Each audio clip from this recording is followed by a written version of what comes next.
गुन्हेगारांनो सुधरा, नाहीतर थेट मिनी मोक्का लागणार. पोलीस अधीक्षकांनी दिले स्पष्ट संकेत.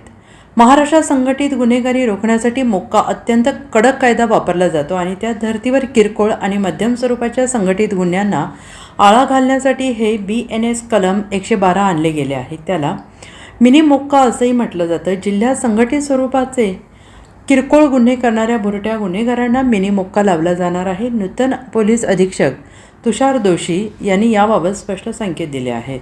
भारतीय न्याय संहिता BNS मधील कलम 112 हे गुन्हेगारी किंवा गंभीर गुन्ह्यांशी संबंधित आहे. संघटित गुन्हेगारीला आळा घालण्यासाठी या नवीन कायद्यात कलमाचा समावेश करण्यात आलेला आहे. या कलमाचा मुख्य उद्देश लहान वाटणारे पण संघटितपणे गुन्हे केल्यास कडक शिक्षा देणे हा आहे. या कलमानुसार जेव्हा एखादी व्यक्ती किंवा टोळी एकत्र येऊन बेकायदेशीर आर्थिक फायदा मिळवण्यासाठी लोकांमध्ये भीतीचं वातावरण तयार करते किंवा चोरी करते, तेव्हा या कलमाअंतर्गत गुन्हा मानला जातो.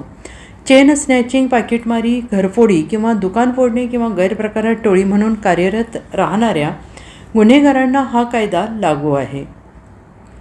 हे कलम लावण्यासाठी निकष वेगळे आहे. टोळीने किंवा एकाच व्यक्तीकडून वारंवार गुन्हे केल्यास हे कलम लागू शकते. तसेच गुन्ह्यामागे संघटित टोळी काम करत असेल आणि सामान्य जनतेच्या मनात त्यामुळे असुरक्षिततेची भावना निर्माण होत असेल तर हे कलम लागू शकते. पूर्वीच्या भारतीय दंड संहिता IPC मध्ये मोबाईल हिसकावणे, पाकिटमारीसारख्या गुन्ह्यांसाठी स्वतंत्र आणि कडक कायदा नव्हता. त्यामुळे अशा गुन्हेगारांना सहज जामीन मिळाल्यानंतर ते पुन्हा तोच गुन्हा करायचे.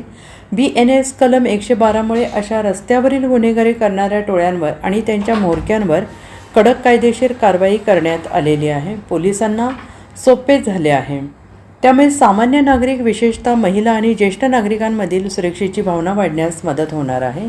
रस्त्यावरील लहान मध्यम स्वरूपाच्या संघटित गुन्ह्यांना आळा घालण्यासाठी हे कलम 112 आणले गेल्यामुळे त्याला मिनी मोक्का म्हटलं जात आहे. अशा कलमाचा आता जिल्ह्यात प्रभावीपणे वापर केला जाईल असे नूतन अधीक्षक दोशी यांनी म्हटलं आहे.